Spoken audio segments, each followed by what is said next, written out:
Good morning. How you doing? You good? Yeah? Excellent. Oh, that's good to hear. I'm pleased.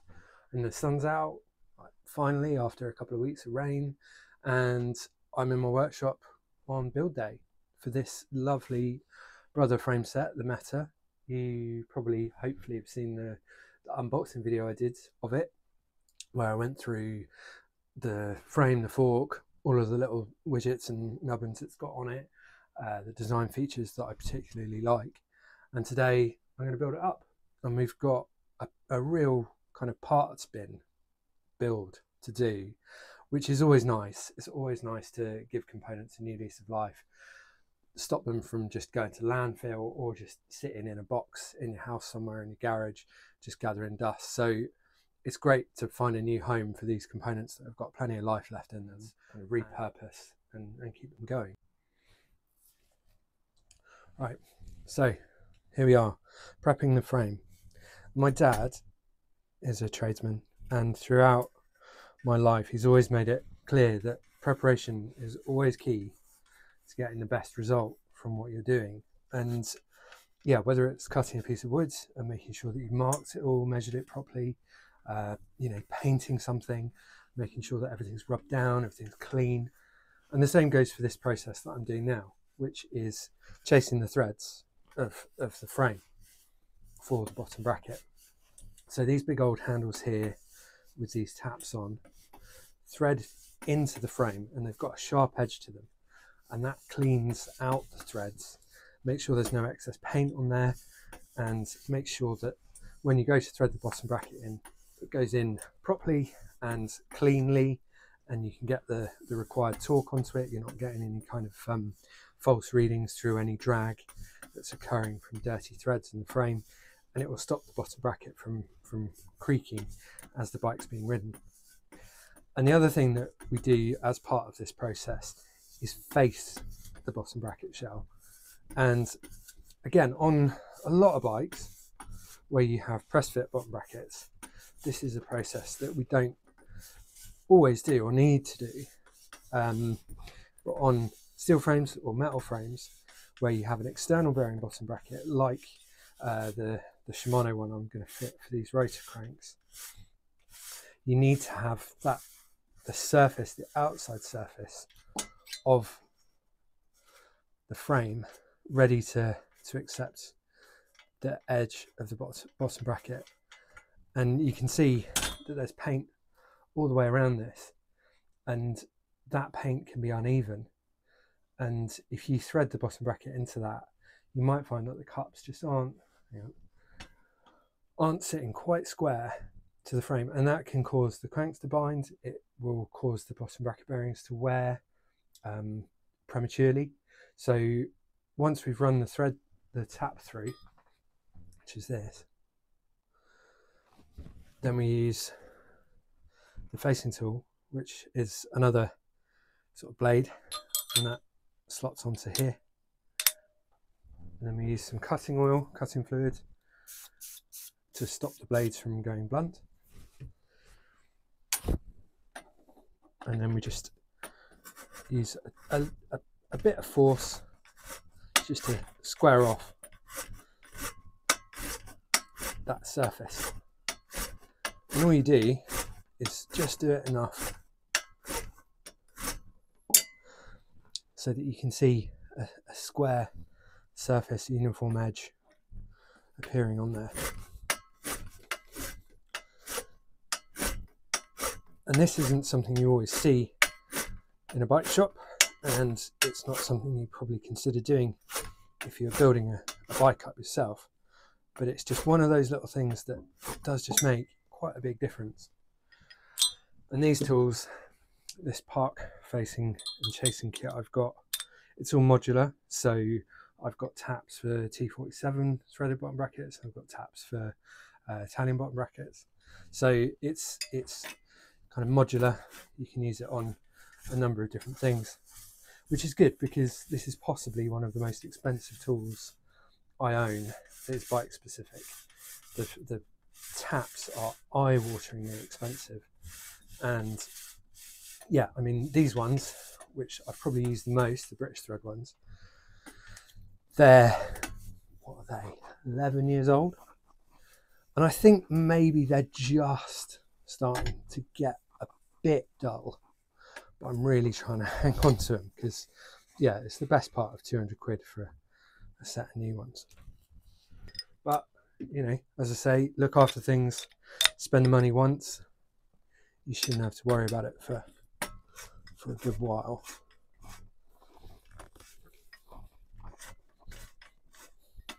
Get around the other side of it, I think, just to get a bit more leverage.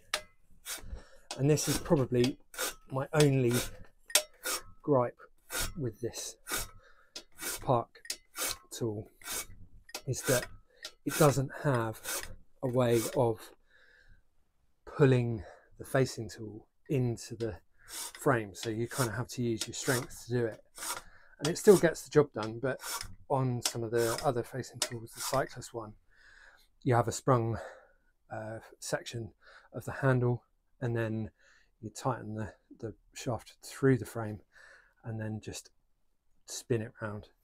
It's just a little bit more efficient, but at the time the Park one I think was one of the cheaper options. I thought, well, we can give it a go, and like I said, it hasn't missed a beat. So there we go, that's that bit done. Only God knows how many more steps to go till it's finished. So we take the taps out, give that a clean up, and then we can get our crank in.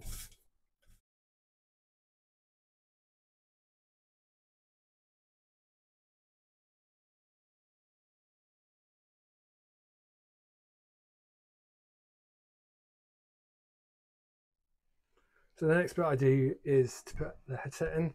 That allows us to fit the fork, which is obviously quite important to the frame. And as you can see, Rich has chosen a purple one, and I think, yeah, like colour wise, it's a great choice. If it matches nothing, it goes with everything, would be my motto for this.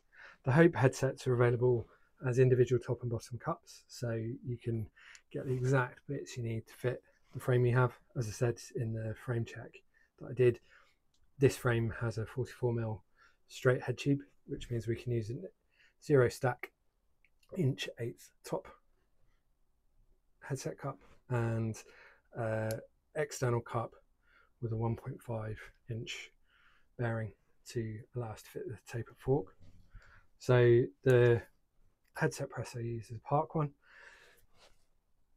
Most of it is threaded, and then it has this quick release stop to hold the bottom section of it in place.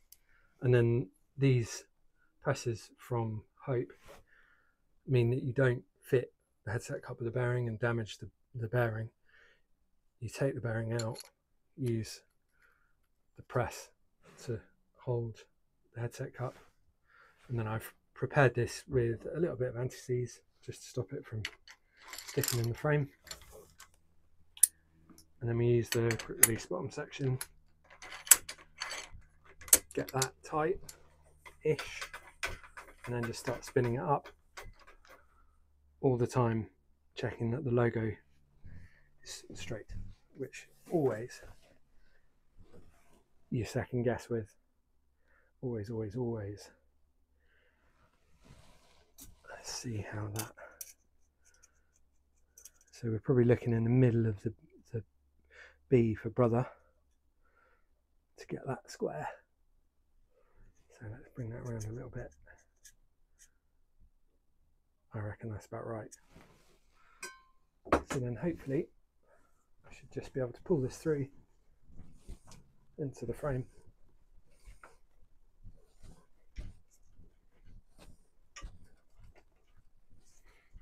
So let's snug. So I've dry fitted the fork, the bearings are in, headset spacer on, stems on, so we know we need to roughly take off this much of the steerer. And I've left 30mm of spacers underneath the stem. Most manufacturers recommend no more than this because it will stress the fork too much. If you have more spacers, the forces of you riding, pulling on the handlebars are going to strain everything a bit too much. And with carbon, that's something that we really need to be aware of. So I usually cut steerers to have this 30mm, and then, as the barber says, I can take it off, but I can't put it back on. So I usually say to customers, give it a ride, we can reconfigure these headset spaces and get the bike as low or as high as you want from here, and then we can come back and cut it again to neaten it all up. And I always put another 5mm spacer on top, so when the steerer is flush, you still have the stem clamping on the full face of the steerer, and there isn't any gap for the stem bolts to crush the steerer. Sorry, I'm getting a bit, what are we on now? 20 to 12. It's getting towards lunchtime, so my focus is dipping a little bit. So yeah, I'm going to cut this, get that in the frame, and then we can get bars on. And when the bars are on, we can start putting hoses in, cables, and it is going to start looking like a bike very, very quickly. I'm just cutting the fork to size here using a carbon safe hacksaw blade and a Milwaukee hacksaw. It's an excellent little hacksaw frame, really happy with it, and it works really well. And then the next thing is to fit the headset bearings using a lot of grease in between the bearings and each of the surfaces of the headset and the fork. So what I'll do is I'll just get my big drummer cable. I use Alvido's cable. It's a little bit cheaper for me and for you than the Shimano stuff, and it works really well. Their inner wires as well are really, really good. They do a couple of different diameters, so you can get really thin ones for internally routed frames where everything goes a bit sort of fucky with its cable routing. And yeah, they're really, really good quality. So it's just a case of kind of offering it all up and making it look as it should, not missing any stops, going through all of the right bits. So yeah, let's crack on. And I use Nipex cutters for everything I do, and predominantly their pliers as well. Personally, there isn't anything I've used that comes close to them. Park cable cutters, the shears, these ones. The Park ones are okay. But yeah, these are just fantastic. So, and we need different cable cutters for gear as cable. Then we do brake outer, and then I need a special tool to cut the hoses as well. I use sealed gear ferrules as standard. Like they keep some of the grit and dirt and moisture out of cables, so the cable itself will last longer and the shift will be smoother. I've just taken that through that guide there that I pointed out in the video, that solid guide, so there's no risk of the cable flapping around and catching in your chain or anything like that, which is really, really nice kind of thought. And then Brother did supply cable clips, but I'm just going to use zip ties because they tend to give a better hold. They'll last longer, and we've all pinged the hose clips off when we've been riding, which is a bit annoying. Everything starts flapping around, doesn't it? And then again, because I'm professional, I've got flush cutters that I use to finish the ends of the zip ties, so there's no sharp edges, nothing that you'll catch your skin or your clothing on or anything like that. And it's that difference between your mate building your bike for you and then a shop doing it, and just paying attention to those extra little flourishes. So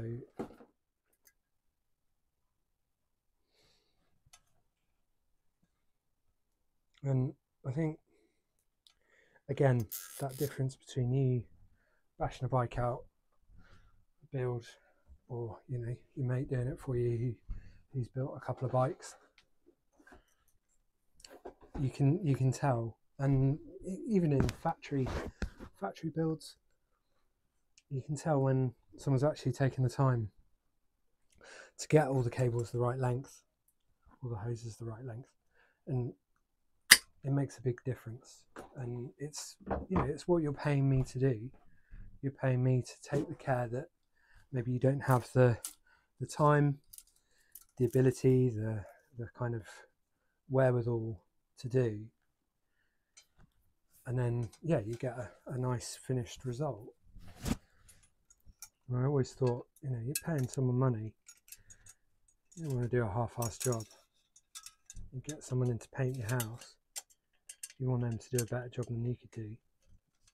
Just get into the kind of zone of doing this now. Really take your time.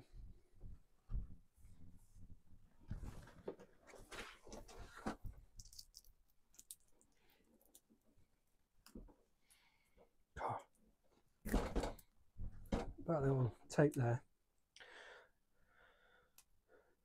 5 meters of cable left. That's gone really quick. I only ordered that in August, I think. It shows that I haven't just been sat scratching my arse. I've been working. I have been fixing stuff. Again, doing this kind of all like nice, smooth, flowing angle will just allow it to shift better. If we go too tight, that'll end up pinching. You won't be able to turn the bars too well. And yeah, if you go way too loose, the cable is just going to flap around, get caught on stuff, and then yeah, you're going to get this kind of effect of the cable getting tight. And what I end up doing usually is running them a little bit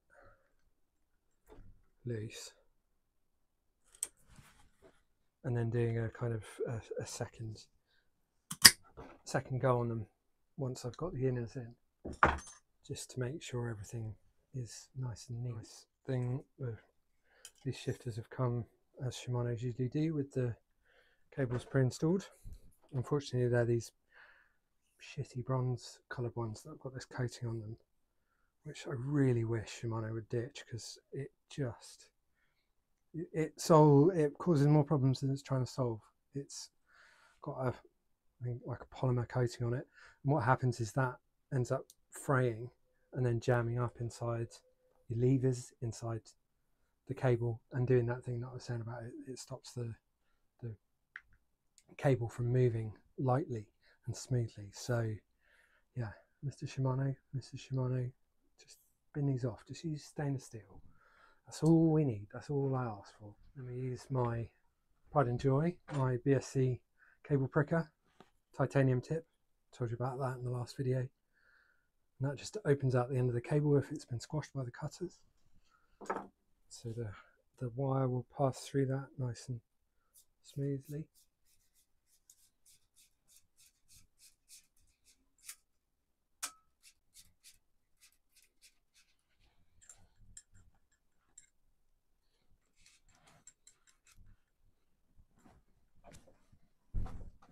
And that's popped out the other end there, so we'll get that fitted up.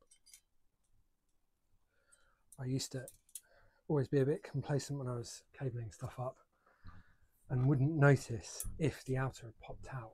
So you end up pulling more out than you think, and then when you go to connect it all up, it's all too short, which is really annoying.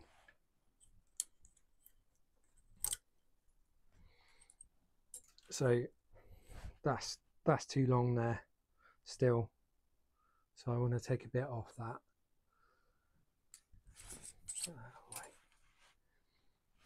And then also don't forget that Rich might not use all these spacers, so if he drops the spacers down, the cable is effectively going to get longer because the gap between the stem and the fork is shorter.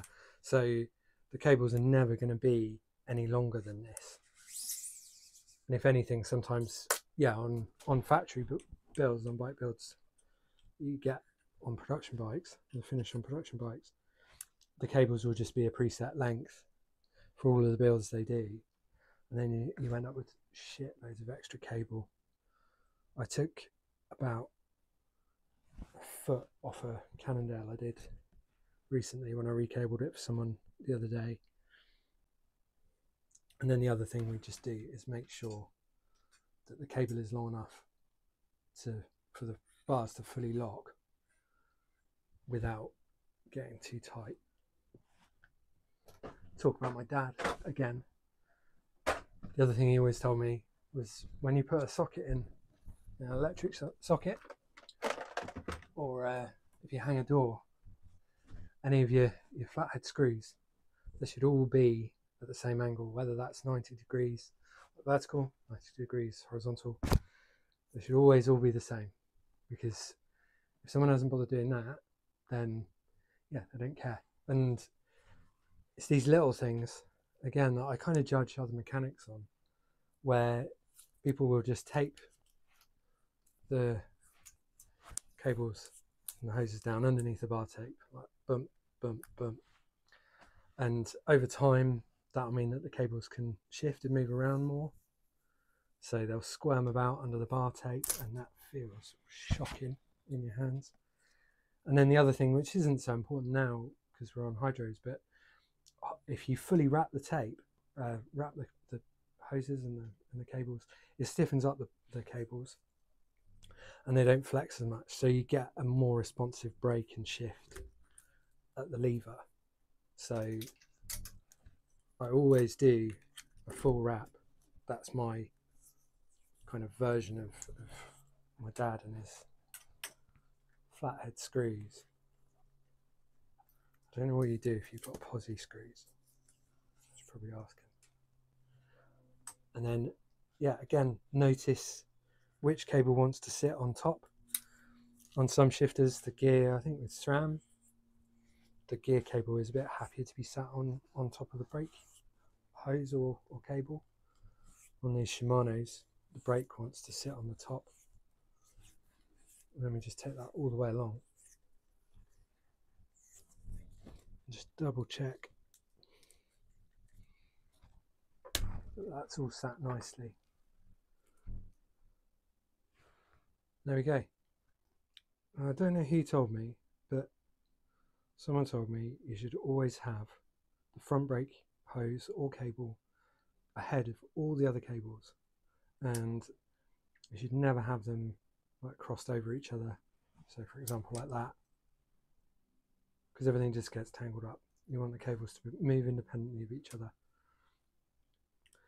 So again, it's really crucial to get those measurements right. So you know you've done the best job you can. 9 times out of 10, customer doesn't give a shit, but I do, and you should as well. So I reckon we'll probably cut that about there. And then these are pre-bled, as you can see, because the oil's leaking out everywhere.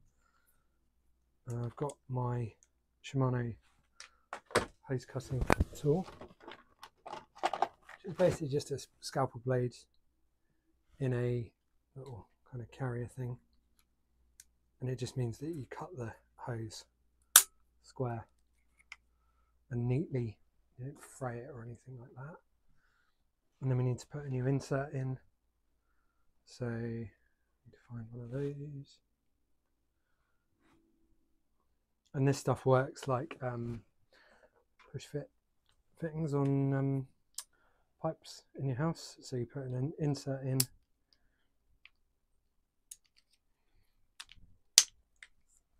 and then the lever.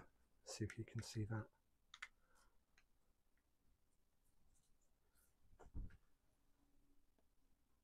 There you go. Tidy. One spanner on there. It's my nice little snap-on one. It's a nice, well-made spanner, so it fits really securely. It reduces the risk of marking anything as you're tightening everything up. And then as you tighten this up, the nut pushes down and compresses the olive on the inside, and the olive crimps the hose, and then you get a secure air and oil tight fit.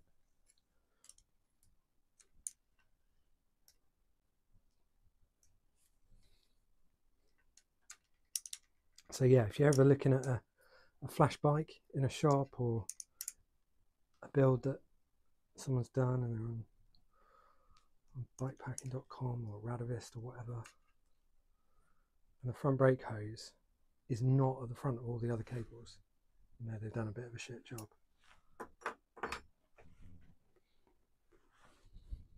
Top hat, grommet doodads, just to cover that nut, because I mean that makes all the difference, does it? It's just invisible now. Sorry, Rich. Yeah. What can we do?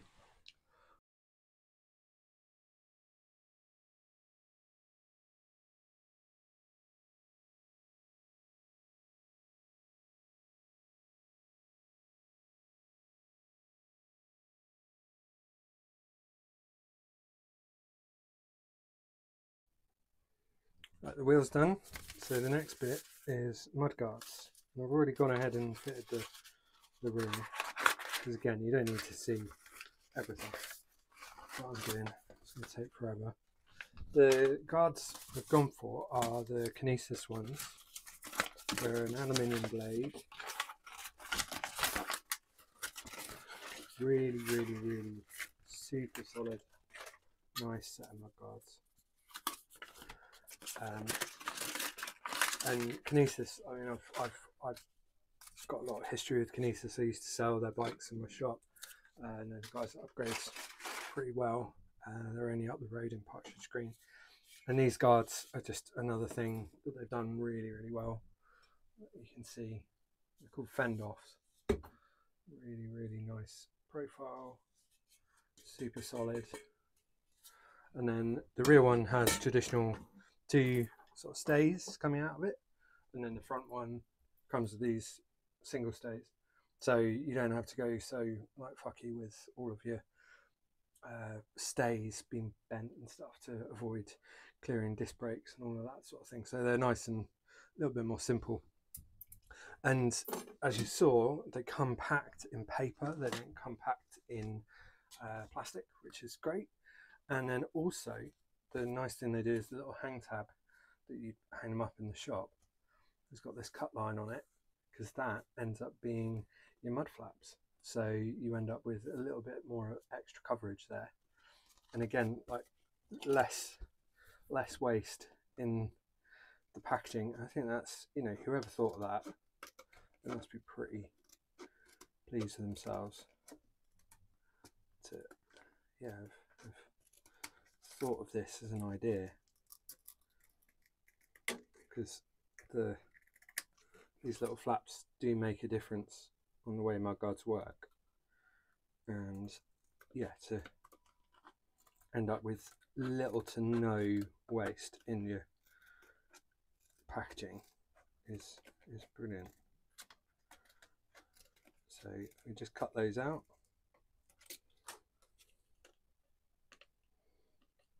Try and get that cut line off there.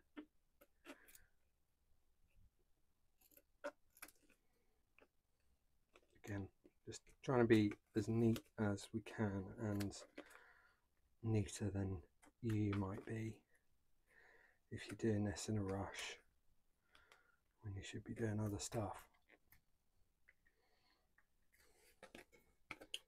Just a little staple in there.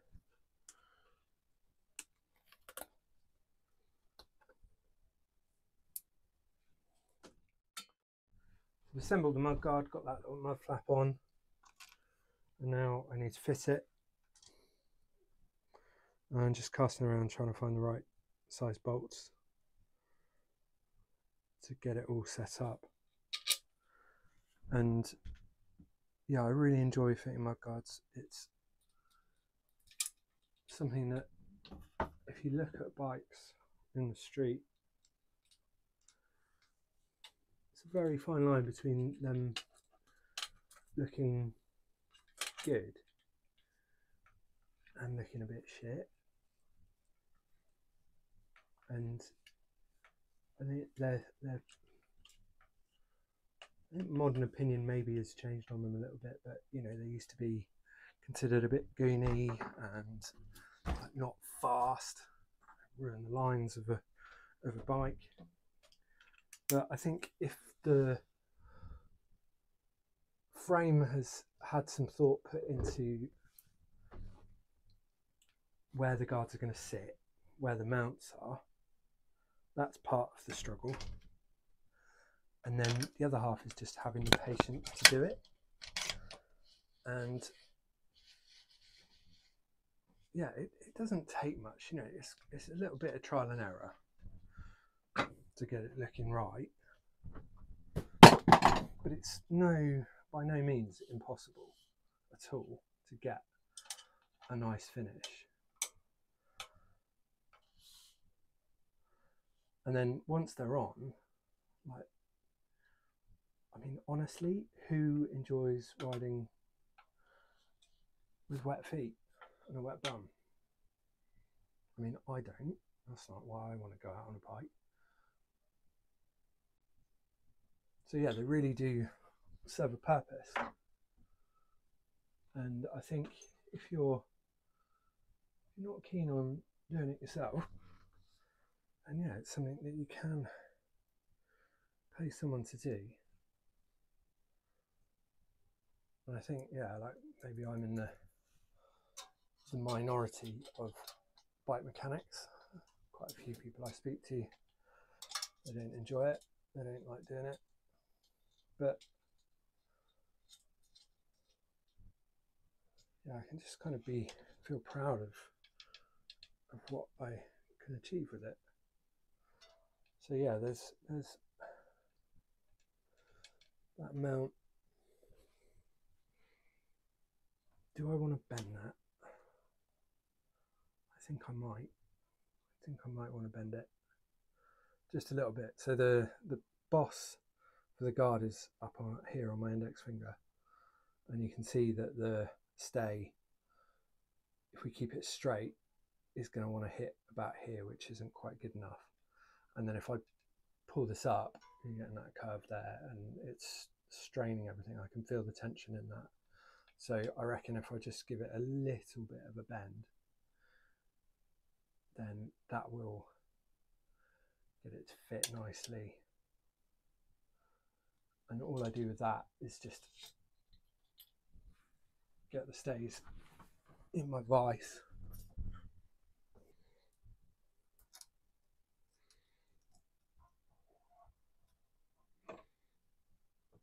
And then by doing it in the vise, you get a good angle that you can then replicate.